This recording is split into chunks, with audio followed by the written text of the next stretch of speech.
একটা কথা প্রায় বলি যে, আমি একদম অলসের অলস। মানে হচ্ছে গিয়ে আমি চাই যে যন্ত্র কামলা খাটুক। মানে হচ্ছে গিয়ে আমি যন্ত্রকে দিয়ে কামলা খাটাবো। তা ব্যাপারটা হচ্ছে এরকম যে আমাদের আশেপাশে কিন্তু প্রচুর কাজ আছে যেগুলোকে আসলে আমি চাই যে এগুলোকে যন্ত্রের মাধ্যমে কামলা খাটাতে। কারণ আমরা আমাদের যে হিউম্যান ব্রেইনকে যদি আমি আমাদের যে ডেইলি রিপিটিটিভ কাজগুলো আছে সেটাকে যদি আমি হিউম্যান ব্রেইনকে ব্যবহার করি, তাহলে কিন্তু আসলে আমরা এসকেলেট করতে পারলাম না। মানে আমাদের পয়েন্ট হচ্ছে যে আমরা কিভাবে আমরা কিভাবে আমাদের ডেইলি টাস্ক গুলোকে আসলে এআই এর কাছে ছেড়ে দিতে পারি। যেই এআই এর কাজটা হচ্ছে গিয়ে আমার এই প্রসেসটাকে আমাকে আমার কাছ থেকে নিয়ে সে নিজে করতে পারবে। তো ব্যাপারটা এরকম যে আমি যদি বলি ধরা যাক আমাদের কিন্তু আমাদের পিসিতে এই ফাইল ম্যানেজমেন্ট বিশেষ করে আমি দেখি অনেক ডেস্কটপ হচ্ছে গিয়ে পুরোপুরি ক্লাটার। তার হচ্ছে গিয়ে এই ডেস্কটপের ফাইল ম্যানেজমেন্ট তারপর হচ্ছে গিয়ে আমাদের পিসিতে ফাইল ম্যানেজমেন্ট এটা একটা বড় সমস্যা। কিন্তু এটা কিন্তু এটার ব্যাপারে আমি কোনো কিছু টেক কেয়ার করছি না বা আমি এটাকে এআই কে ব্যবহার করছি না। তো আমি নিয়ে এলাম যে কিভাবে আমাদের ডে টু ডে জব মানে কিভাবে এআই এর কাছে ডেলিগেট করা যায় যেটা আমি আসলে করি। তো আমরা আসলে এখনকার যুগে যে এআই হচ্ছে গিয়ে কাইন্ড অফ লাইক ইলেকট্রিসিটির মতো যে এআই কে আমাদেরকে কিনতে হয়। মানে ইলেকট্রিসিটি যেভাবে আমরা কিনি, আমরা এআই কে কিনতে হয়। মানে আমাকে টোকেন কিনতে হয়। এই টোকেন কিনে সেই টোকেন দিয়েই কিন্তু আমার এই অটোমেশন এর কাজগুলো করতে হয়। তো আমার আসলে যেটা আমি করতে চাইবো যে আমার যে আ পিসিতে যত ফাইল আছে সেই ফাইলগুলোকে আমি এ বিভিন্ন ফোল্ডারে ফেলবো। মাসেরটা মাসে ফেলবো অথবা আমি এক্সটেনশন ধরে একটা ফোল্ডারের মধ্যে ফেলে দিবো অথবা এই কনটেক্সট ওয়াইজ যে ফাইলের মধ্যে কি আছে, ফাইলের সেই আন্ডারস্ট্যান্ডিং থেকে শুরু করে সেগুলো একটা ফোল্ডারে ফেলবো।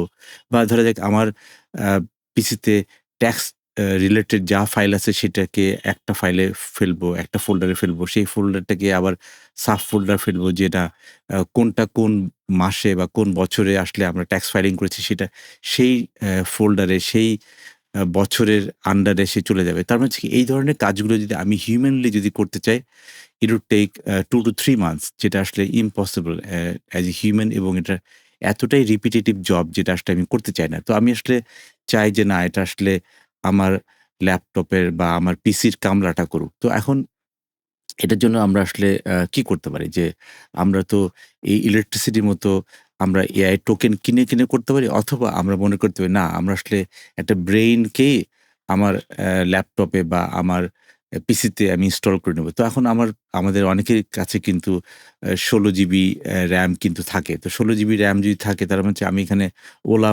ওলামা কিন্তু আমি এখানে ইনস্টল করতে পারি। সো ওলামা OLLAMA তো ওই ওলামাতে ইনস্টল করে আমি এটার মধ্যে একটা ছোট একটা ল্যাঙ্গুয়েজ মডেল আমি নিয়ে আসতে পারি যেটার মধ্যে আ ২ বিলিয়ন প্যারামিটার বা মানে ৮ বিলিয়ন প্যারামিটার এরকম একটা কম আমি নিতে পারি। সেখানের জন্য কিন্তু লামা 3 কিন্তু একটা ভালো ক্যান্ডিডেট হতে পারে।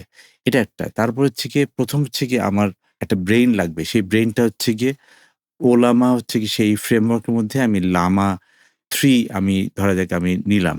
তারপর হচ্ছে কি আমার একটা অর্কেস্ট্রেটর লাগবে। মানে আমার এই যে ব্রেইনকে যে আমি ব্যবহার করব, সেটার জন্য আমার একটা অর্কেস্ট্রেটর লাগবে। তো এখন সেই অর্কেস্ট্রেটরটা আমি আপনাকে দেখাবো যে একটা অর্কেস্ট্রেটর হতে পারে N8N মানে আপনার ল্যাপটপে বা আপনার পিসিতে কিন্তু N8N থাকার কথা।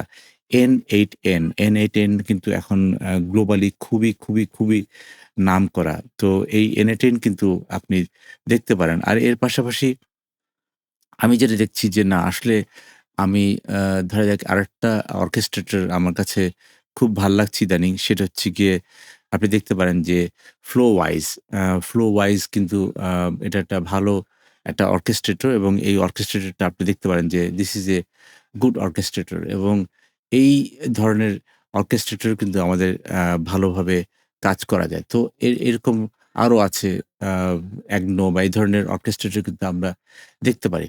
তো আসলে যে জিনিসগুলো ঘটে যে আমাদের যেই কাজগুলো আমরা প্রতিদিন করতেছি সেটার পার্সপেক্টিভ টাও কিন্তু আমাদেরকে একটু বুঝতে হবে যে না আমি আসলে এটাতে কিভাবে কাজ করতে চাই। তো এটাও কিন্তু একটা ধারণা যে আমি আসলে যেটাকে বলছি যে কিভাবে আমরা আসলে এই যে অর্কেস্ট্রেটর টা আছে সেটাকে যে entertain এবং entertain এর পাশাপাশি যে Flowise এটাকে আমি কিভাবে এটা আ করতে পারি?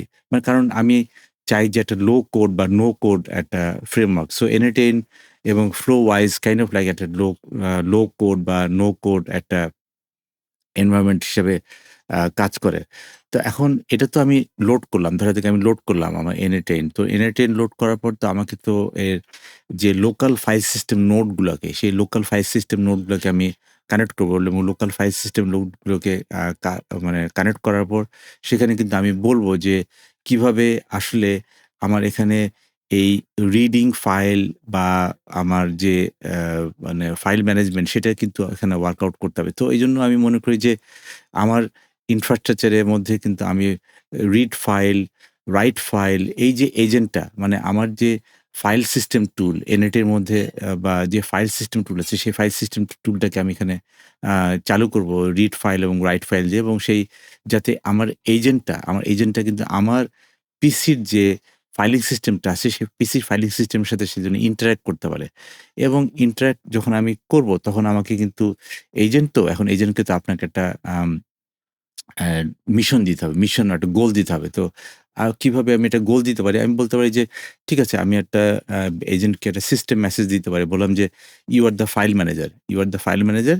আমি যখন তোমাকে একটা আ ফাইল বা ফোল্ডারকে রিঅর্গানাইজ করতে বলব, যে আমি যখন তোমাকে বলব যে তুমি ফাইল বা ফোল্ডারকে রিঅর্গানাইজ করো, তখন কিন্তু তুমি সবগুলো ফাইলগুলোকে আগে আমাকে লিস্ট করে দিবা।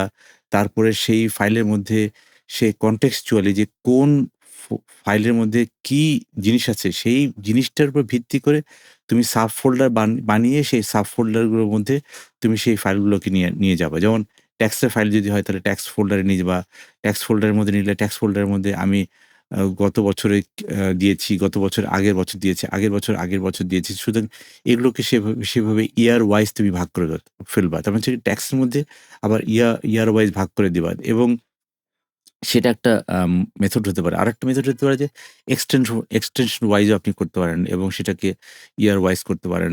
কোনগুলো আপনি ফ্রিকোয়েন্টলি অ্যাক্সেস করেন সেটাও কি আপনি করতে পারেন। তো এইজন্য আসলে আমরা এটাকে ওয়ার্কআউট করতে পারি। তবে সবকিছুর মধ্যে যে জিনিসটা আমি সবসময় বলি যে, we also have to have some guardrail মানে গার্ডরেইল হচ্ছে কি আপনার যেহেতু ফাইলগুলো খুব জরুরি, ফাইলগুলো যদি আল্লাহ না করুক যদি আ সে এডিট করতে যেয়ে যদি ভুলভাল করে বা এটা যদি ডিলিট করে ফেলে বা এটা করে ফেলে, এটা যাতে না হয়। এজন্য আমি যেটা বলব যে এটার জন্য একটা অ্যাপ্রুভাল গেট একটা সেট আপ করতে। যেই অ্যাপ্রুভাল গেটটা আসলে আমার একটা ম্যানুয়াল ক্লিক লাগবে যদি কোনো ফাইলকে ডিলিট করতে চায়।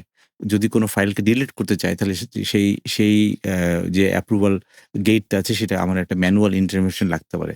তো এই জিনিসগুলো কিন্তু আমরা খুব সহজেই করতে পারি। তো আমি যেটা সবসময় বলব যে আমাদেরকে এই এআই এজেন্টকে কামলা খাটাতে হবে। আর এই কামলা খাটানোর জন্য আপনি এই ওয়ার্ক ফ্লো টাকে ফলো করতে পারেন।